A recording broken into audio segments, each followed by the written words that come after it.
Okay, so we'll go to Eastern Kentucky and Florida Gulf Coast, the 4th seed, and it's the 1 seed, Eastern Kentucky here. And it's 0-2 count, 1 out. Trying to advance the runner to 3rd. Eastern Kentucky, first team all-conference selection.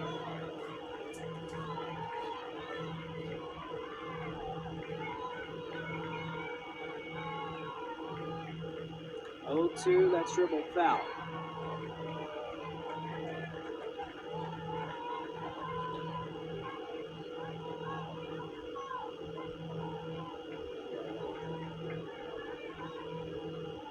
These EKU hitters here coming up, you know they're stepping into the box with a plan. They just got to get one good swing on a pitch here to move the runner, and if you get something in a gap, it's for sure a walk-off, but just that mindset to compete and really try to put the ball in play hard.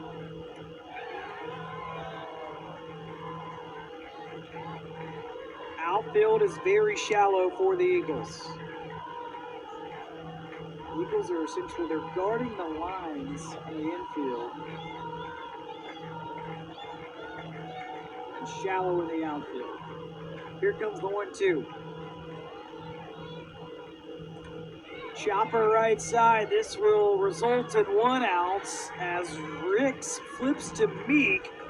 Out number 2. Jasmine Miller, the game-winning run, advances to 3rd base.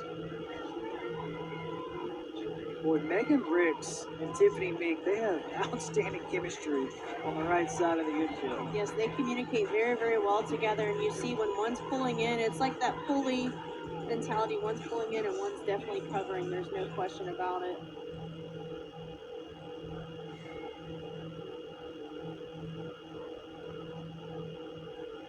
Another conversation here with our home plate umpire Shane Jackson.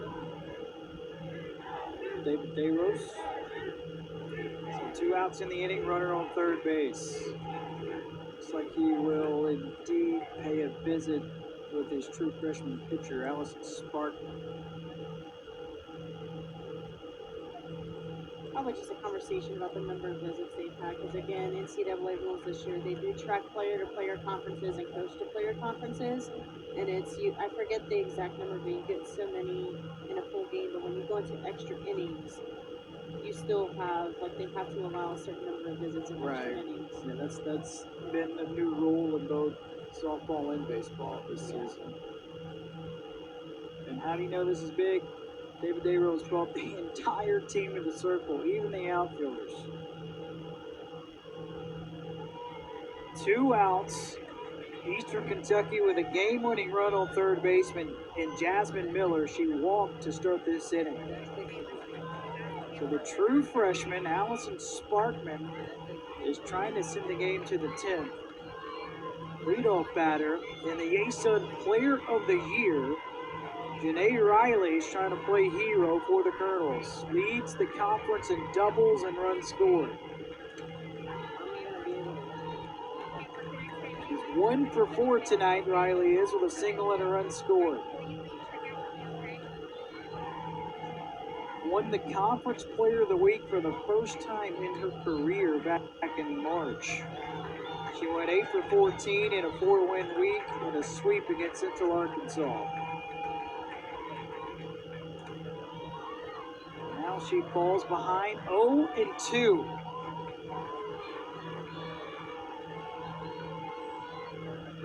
Sparky really should have that extra bit of confidence. Again, her first at bat was against Janae Riley when she came in back in the 7th. Maybe something off speed and way off the plate, see if she'll chase. That'd be my go-to.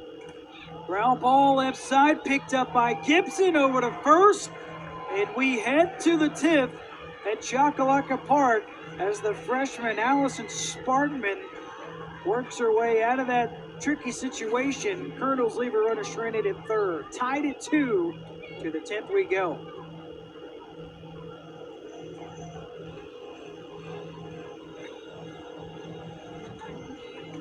Geico can help when you're locked out with their easy app and 24/7 help.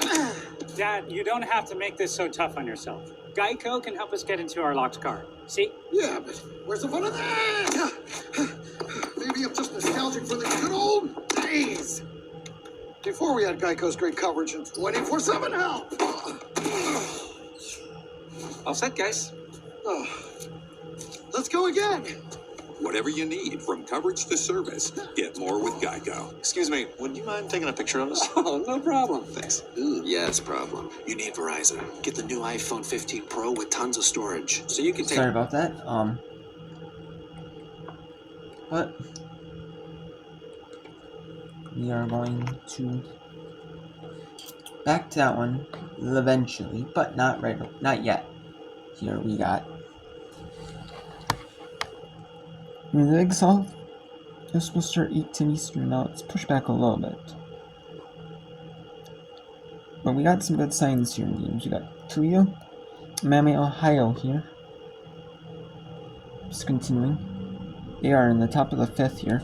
And after the third weather delay, that was about hour and a half.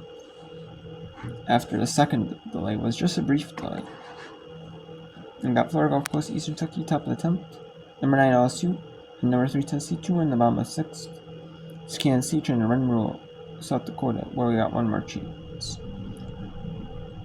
St. John's trying to run rule about 9-2 in there. Looks like it's the bottom of the 4th now. Gonna be Wofford 2-1 on Sanford. Kilfrey Baptist 2-1, 3-1 on Sarita. UCLA 2-0 lead on Arizona State. We got Portland State, Idaho State 4-2 in top of the 4th. Ball State, Ohio. That's gonna be played about 30 minutes after the conclusion of the first one. And we're gonna try to schedule 2 today, or 3 tonight. 3 total. We'll see if that can happen. And same with the ASUN. We'll see if they schedule 3 here. We will see here. Big Wisconsin Rutgers tentatively is 8:45 Eastern. Tentatively.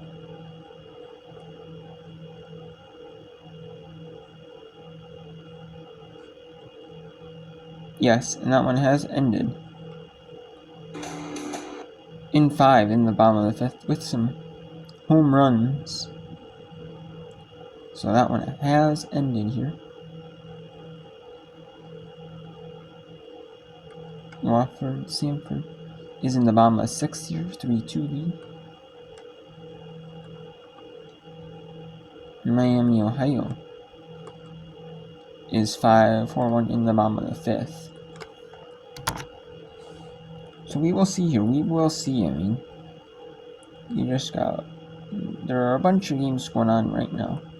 There are still more to happen. Let's see here. Let's go to. We'll go to FGCU in Eastern Kentucky here. This one. 2-1 on the 10th. Was making Sophie Wiley the full-time shortstop in February. Puts it in play to third. Miller whips it to first. And that is a nice force-up. Nice. So Wiley with a sacrifice bunt. Go ahead and run in scoring position for Florida Gulf Coast. Ricks, by the way, she gets credit for a single. So that is her 3rd hit of the tournament for the junior, Megan Ricks. This is the number 9 hitter, Olivia Black. 1 for 3 with a single. Scored a run back in the 3rd.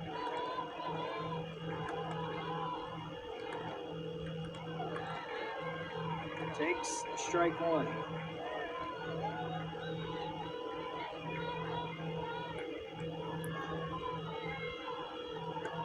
Laura Paez has only had 2 runners on base to deal with. This is the first time since she's been pitching a runner has reached second base. She's gone 5 1/3 for Eastern Kentucky. 1 strikeout.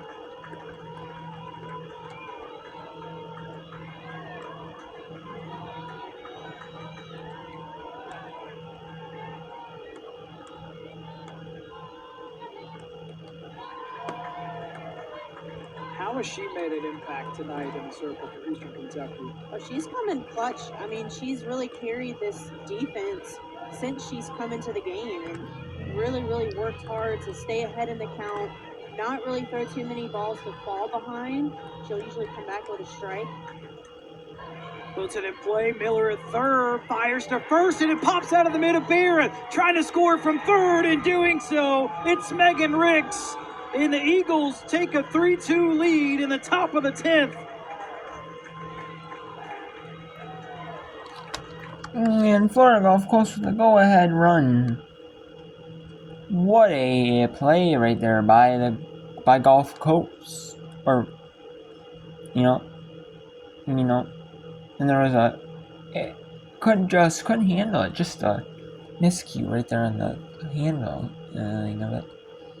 And what a play by Gulf Coast to take advantage of it. That's smart base running, That is smart. That is smart.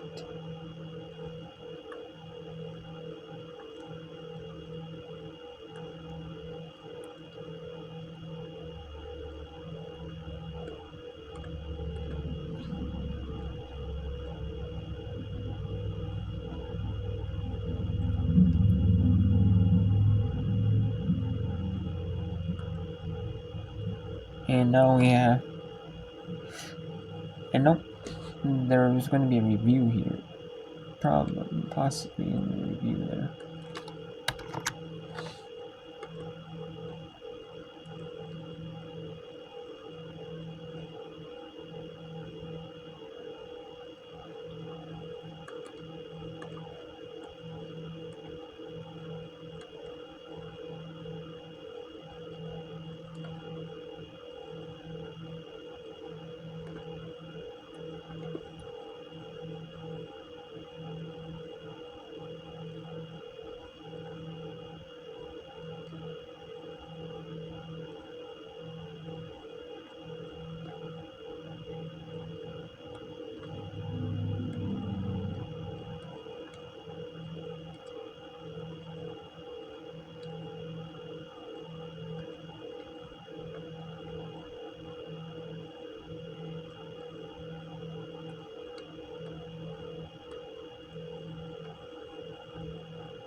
And now let's see if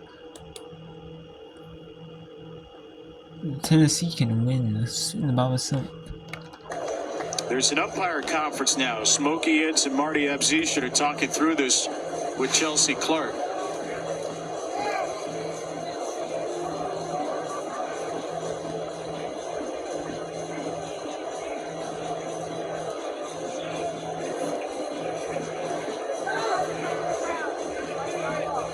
We're going to get a decision here before Beth Torina calls for a challenge. They will stick with the on-field decision, so Beth will challenge. On the field was the ball was fouled off and hit the ground, resulting in a foul ball. LSU is challenging that this is a caught ball for a drop third strike. The previous play is under.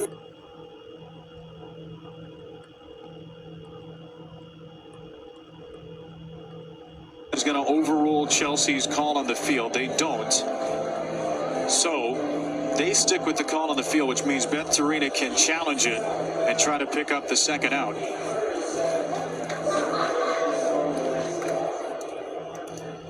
After review, it's been determined that the ball did not touch the ground. It was caught.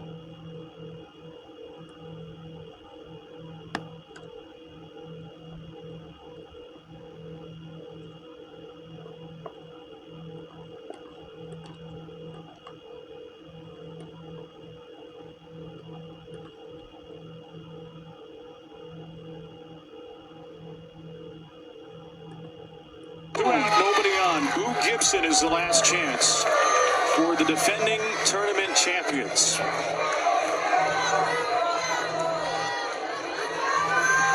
An All-American from a season ago, McKenna Boo Gibson. 1 ball and 1 strike from Sydney Berzon. LSU has not been to the semifinals in 7 years. They are 1 out from a return trip. Strike 2. Off speed and poured in beautifully by Berzon.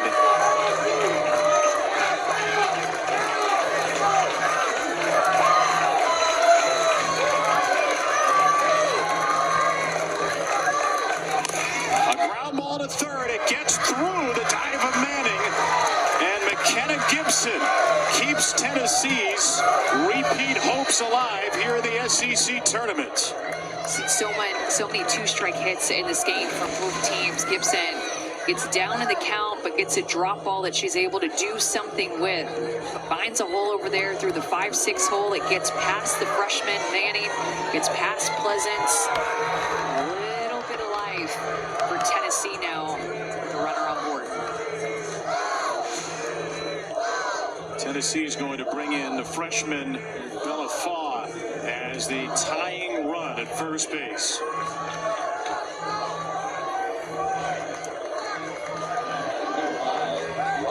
If you're wearing orange or purple,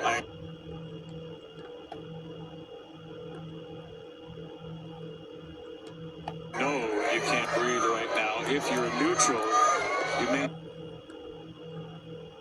need to check your pulse as well. Riley West. First pitch swinging on the ground to second. Petty to first, and it's over. LSU rocks top-ranked Tennessee. And the Tigers are ticketed for the SEC semis.